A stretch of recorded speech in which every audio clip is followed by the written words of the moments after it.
जय हिंद दोस्तों। दामिनी फिल्म आप देखे होंगे। जी हाँ दोस्तों, तारीख पे तारीख बढ़ाते जाता है और जो चीज़ करना चाहिए वो नहीं करता है। सेम कहानी यहाँ पर यूपीएस में हो रहा है। यूपीएस में तारीख पे तारीख बढ़ाते जा रहा है, यानी डेट बढ़ाते जा रहा है और यूपीएस लेने वाला कोई यूपीएस ले नहीं रहा। तो इसीलिए आज वीडियो हम यूपीएस पर ही बना रहे हैं कि शिव गोपाल मिश्रा लेटर पैड पर, जी हाँ दोस्तों, लेटर पैड पर यूपीएस बढ़ाने की मांग किए थे और सरकार ने भी बोला कि स्टेक होल्डर ने हमसे आग्रह किया था कि यूपीएस चूज करने का डेट बढ़ा दिया जाए और इसीलिए हमने 3 महीना बढ़ा दिया। आप खुद सोचिए, जिस योजना को कोई लेना नहीं चाहता हो उसका डेट बढ़ाने से क्या योजना ले लेगा, क्या योजना सफल हो जाएगा? ये चीज़ सरकार को भी समझने की ज़रूरत है या शिव गोपाल मिश्रा को भी समझने की ज़रूरत है। शिव गोपाल मिश्रा ऐसे भी बूढ़े हो गए हैं, दिमाग सठिया गया है और अनाप शनाप चीज़ें लिखना शुरू कर दिए। आप पहले अच्छा नेता थे, बहुत अच्छे काम किए, रेलवे के लिए, यूनियन में अच्छे काम किए, लेकिन अब धीरे धीरे उनका दिमाग सठिया रहा है। आपको पता होगा शिव गोपाल मिश्रा ओपीएस लेते हैं और सबको बोलते हैं यूपीएस लेने के लिए। क्यों? आपने कभी सवाल पूछा शिव गोपाल मिश्रा से कि सर आप ओपीएस क्यों नहीं छोड़ देते हैं? जब आप खुद गुनाहगार हैं तो दूसरे को गुनाह करने से कैसे रोक सकते हैं? आप साधुवाद बनिए, आप ईमानदार बनिए, आपके कदमों के लोग चलेंगे, आपके पीछे पीछे लोग चलेंगे। जैसे कई नेता होते हैं, ईमानदार नेता होते हैं, जो बात बोलते हैं वो करते हैं, तो उनके पीछे लाखों हजारों का भीड़ होता है। और यहाँ शिव गोपाल मिश्रा को देख लीजिए, चिट्ठी लिखते हैं एनसीजेसीएम के द्वारा कि हम 3 महीना और डेट बढ़ा दिया जाए ताकि यूपीएस चूज करने वालों की संख्या बढ़ जाएगा। यूपीएस चूज करने वालों की संख्या बढ़ाने का एक ही तरीका है, उसके लाभ को बढ़ाया जाए। उस यूपीएस योजना में ओपीएस का सारा लाभ डाला जाए तो 3 महीने बढ़ाने की जरूरत नहीं पड़ती, 30 जून तक ही क्लियर हो जाता। समझ रहे कहानी क्या है? जो यानी जिस चीज़ में आप बदलाव करना चाह रहे हैं, जो जनता मांग रही है, आप वो नहीं दे रहे हैं तो जनता उसे अस्वीकार करती है, यानी यूपीएस अस्वीकार है। कोई भी सरकारी कर्मचारी यूपीएस लेना नहीं चाहता है, उसके ऐसे कड़े नियम बना दिए गए हैं कि कोई व्यक्ति एक बार चूज कर लेगा तो वापस नहीं आएगा। ये कौन सा नियम है? और कोई वीआरएस लेगा या सरकार वीआरएस देगी, उसी समय से पेंशन नहीं दीजिएगा, जब वो रिटायरमेंट का डेट पूरेगा तब आप उसे पेंशन दीजिएगा। ये कौन सा नियम है? और अगर जिंदगी में वो 60% निकाल लेता है तो उसी अनुपात में उसका 50% वाला पेंशन घट जाता है। ये कौन सा नियम है? क्वालिफाइंग सर्विस ओपीएस में 20 साल में हो जाता था, आप उसे बढ़ाकर 25 साल कर दिए, अब और बढ़ाकर 30 साल कर दीजिए, ज़्यादा अच्छा हो जाएगा यूपीएस। हम तो यही कहते हैं। ये कौन सा नियम है? ये सोचने वाली बात है दोस्तों, और ये चीज़ें खुलकर हम आपको बताते हैं। यूपीएस में जो प्रावधान है कि एश्योर फैमिली पेंशन मिनिमम 10,000 10 साल नौकरी करने के बाद, ये सिर्फ दिखावटी चीज़ें हैं। Lump sum amount 1/10 basic plus DA last का इंटू 6 माह का टर्म, आप उसको निकालेंगे तो अंतिम सैलरी का 6 महीने का जो सैलरी बनेगा उसके बराबर आएगा। यानी मान लीजिए आपका सैलरी अंतिम में 1 लाख रुपये महीना है तो साल भर में 12 लाख रुपए मिलेगा, यानी 6 लाख रुपया लमसम अमाउंट मिलेगा। ये कौन सा नियम है? आप खुद सोचिए।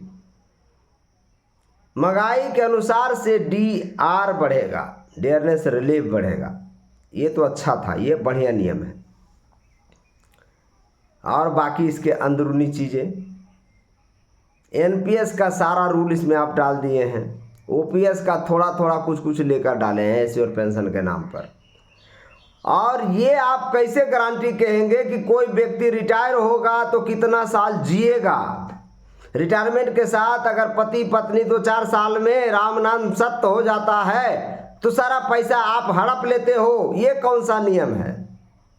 क्या उसके पुत्र को नहीं दे सकते? क्या उसके पुत्री को नहीं दे सकते? क्या नॉमिनी को नहीं दे सकते?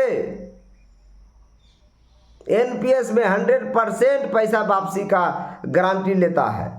आप देख लीजिए 60% निकालने के बाद 40% का एन्युटी प्लान बनता है। फंड मैनेजमेंट सिस्टम में कहीं भी फंड मैनेज कर सकते हैं, ज़्यादा पेंशन भी मिल सकता है आपको।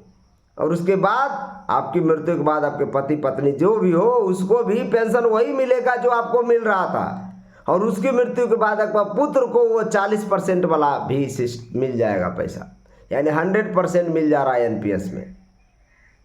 और एनपीएस में कोई बाउंडेशन भी नहीं है, और यूपीएस में 72 तरह के आप बाउंडेशन ला दिए हैं। क्यों? सरकारी कर्मचारी को आप बेवकूफ़ समझते हैं पूरी तरह से। सरकारी कर्मचारी खुद अपना हित जानता है, पढ़ा लिखा समाज है। आप नियम लाते हैं और खुद ओपीएस लेते हैं। क्यों? क्या आपने अपने ज़मीर से, क्या आपने अपने दिल से ये सवाल पूछे कि हम खुद ओपीएस ले रहे हैं और कलम चला रहे हैं यूपीएस के लिए? जो लोग भी यूपीएस लाए हों, मैं एक के बात नहीं बोल रहा हूँ, किसी गोपाल मिश्रा ही कहा है साइन कर दिए, सारे लोगों ने साइन किए हैं, बहुत लोगों ने साइन किए। प्रधानमंत्री बोलते हैं कि आने वाले पीढ़ियों के साथ पाप मत कीजिए, तो प्रधानमंत्री जी आप ओपीएस लेकर आप पाप क्यों कर रहे हैं? आप 8,000 करोड़ का प्लेन से क्यों उड़ रहे हैं? जनता का टैक्स का पैसा बर्बाद आप क्यों कर रहे हैं? क्या वो बोझ नहीं है? ये मोदी सरकार से भी सवाल होना चाहिए। मोदी सरकार, आप कुछ भी बोलते हो तो पहले अपने अंदर ताकने की जरूरत है, उसके बाद किसी के ऊपर आप लांछन लगाइए।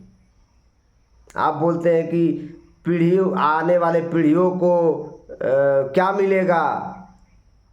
एक मुख्यमंत्री के बारे में आप बता रहे थे कि हम तो उस समय नहीं रहेंगे और जो आएगा वो भुगतेगा। ऐसा नहीं है।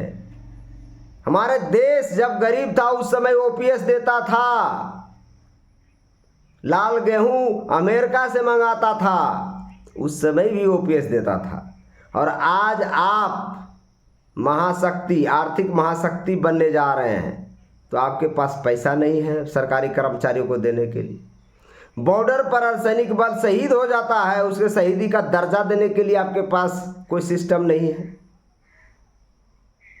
अपना सर्वोच्च बलिदान देता है, विषम परिस्थितियों में काम करता है अर्धसैनिक बल, क्या उसे पुरानी पेंशन नहीं मिलनी चाहिए? क्या आपने अपने दिल से कभी पूछा है? क्या अपने ज़मीर से कभी आपने पूछा है इस चीज़ को? -डिग्री टेम्परेचर पर अर्धसैनिक बल जान देता है, विषम परिस्थितियों में जीता, पहाड़ी पर। इवन नक्सलवाद में भी आप देख लीजिए, अंदर घने जंगल में कब उसका जान चला जाएगा कोई नहीं जानता।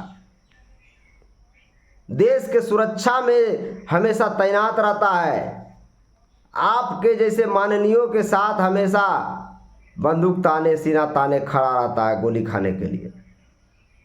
क्या उसे ओल्ड पेंशन स्कीम नहीं मिलना चाहिए? क्या ये सवाल आपने अपने दिल से पूछा है? जितने भी नेता हैं, जितने भी जज हैं, सब ओपीएस ले रहे हैं। क्या आप लोग सब देश पर बोझ नहीं हैं? सब लोग छोड़ दीजिए, सरकारी कर्मचारी ओपीएस मांगना छोड़ देगा। सब लोग एनपीएस लीजिए, सब लोग एनपीएस लीजिए।